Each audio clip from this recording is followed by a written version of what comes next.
As the Modi government completes a year in office, do you believe it's done justice to its political capital? So when this government came in, the expectation of the people of India were very, very high, almost as if to believe the government will come in, wave a magic wand, and all our troubles will go away and everything will change overnight. So now, a year on, it's an interesting point to rest and take a look at what has actually happened. On the one hand, the government has done an amazing job in putting in building blocks for the long-term future of the nation. Whether it is to do with drives like cleanliness, hygiene, or it's to do with opening up millions and millions of new bank accounts, or it's to do with focus on deregulation, deregulating the oil sector, focus on the coal sector, energy overall as a whole. They have done a lot of very interesting things, some new and some not so new, but put them in a manner where they are beneficial to either the industry or to the economy or the nation's population at large. They've also done interesting work in the area of how government functions. One has rarely seen the bureaucracy work as hard as it's working right now. One has certainly not seen Parliament working as hard as it's working right now. You see government officials, government ministers, all of them at their work at 9:30 in the morning.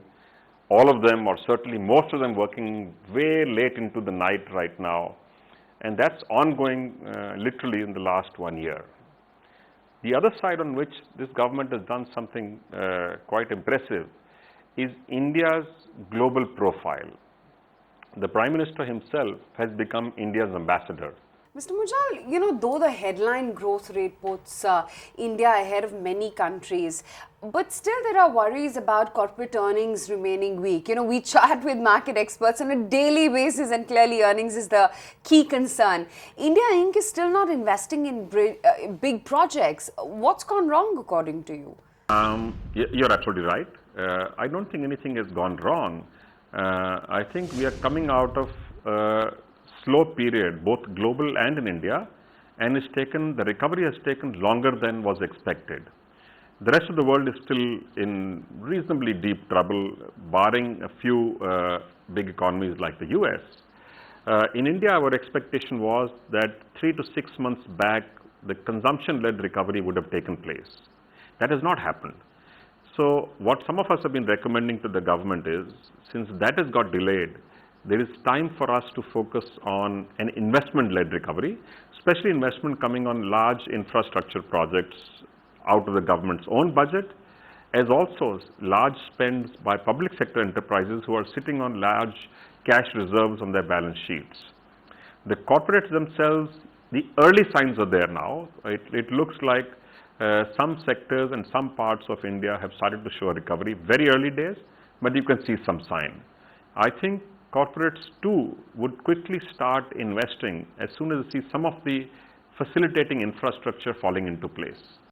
Mr. Munjal, is the delay in key reforms like GST and land bill also hurting sentiment? Of course, any delay is always hurtful. But if I look at it objectively, the number of things that needed to get done and the number of things which have been done, I would give it a fair rating as to getting things done. Could they have done more? Of course they could have. We've seen hold-ups in Parliament, we've seen protests taking place in a number of issues, which especially in those, when it becomes bothersome is when protests take place on issues which are known to be good by the nation, which different political parties themselves have supported at different times. And this part of Indian politics frankly defies logic today for most of us as to why we cannot support issues which we believe and which we know are good for India, good for the nation, and good for India's population. GST is a clear example, a case in point, which everyone says will add anything between 1 to 2.5 percentage points to the GDP growth, will add revenues to the states and the center, will remove incentive for people to do business out of the system, will create millions and millions of new jobs. Even so, we've not been able to implement it for such a long time. So finally, hopefully, we seem to be sitting at the verge of getting this done. So certainly, it would be helpful to get some of the structural reforms done and focus on other areas after that.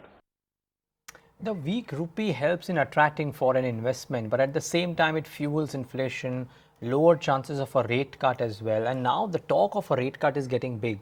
How big a concern is a weak rupee currently? Normally I would agree with you, but right now I don't, because on the one hand, even with the weak rupee, our inflation actually has continued to be low and continued to get lower still. So at this moment, I think it is highly justified for India to look at lowering interest rates, to create a more dynamic investment atmosphere, to create a more dynamic consumption atmosphere. I think both are necessary.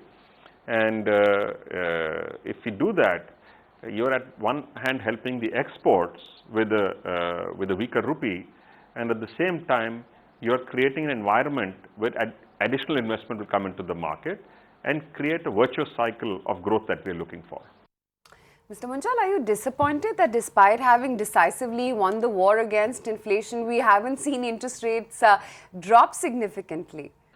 Interest rates have been something which have been bothering India for a very long time. One, earlier of course our inflation was very high continuously for a long time, partially coming from food and partially coming from fuel and other such base materials. But if you see over the last few months, they've continued to remain low and show a trend of in the future also of remaining low. There was some concern expressed about agriculture, especially in light of potentially lower monsoon than normal.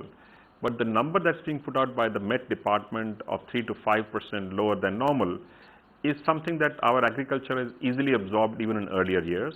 And I don't imagine that would kick off any additional investment unless, additional inflation, unless it is much lower than what the Met Department is forecast.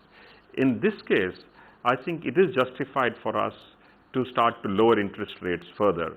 And it's not just the RBI giving a signal, it is important for the banking system to actually make funding available to their customers at significantly lower rates and make it easier available than it has been.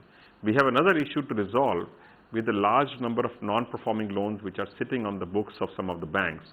So we need to be able to, on the one hand, isolate and manage the problem, at the same time provide liquidity at reasonable cost to the industry, especially small and mid-sized industry and the tiny industry, to create a more dynamic atmosphere in the overall economy of the country. Mr. Munjal, at the beginning of the year, you had predicted Achhe Din by mid-2015. Are you still sticking to your original forecast, or now it's time to extend the time limit there? Our expectation was that consumption-led recovery should have taken place 3 to 6 months back. That clearly has got delayed, both globally as also in India. We are beginning to see the early signs of a recovery, and I do imagine that in the next quarter, at most a quarter after that, we will see consumption recovery, and this will also get multiplied by the investment-led recovery as some of the large infrastructure projects start to get implemented on the ground.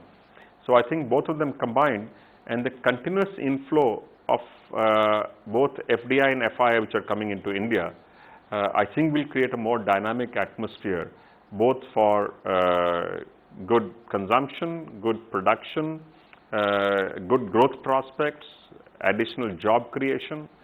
So in the overall, I would imagine our direction is absolutely right, but clearly we are 3 to 6 months behind where we had imagined we would be. Hopefully that will change sooner rather than later. Thanks so much, Mr. Munjal, for joining in today and giving us that perspective. Find us on Facebook at facebook.com/ETNow, and don't forget to click the like button. You can also follow us on Twitter at ETNowLive. To stay updated with all our programming, hit the subscribe button on our YouTube channel by logging on to youtube.com/user/ETNow.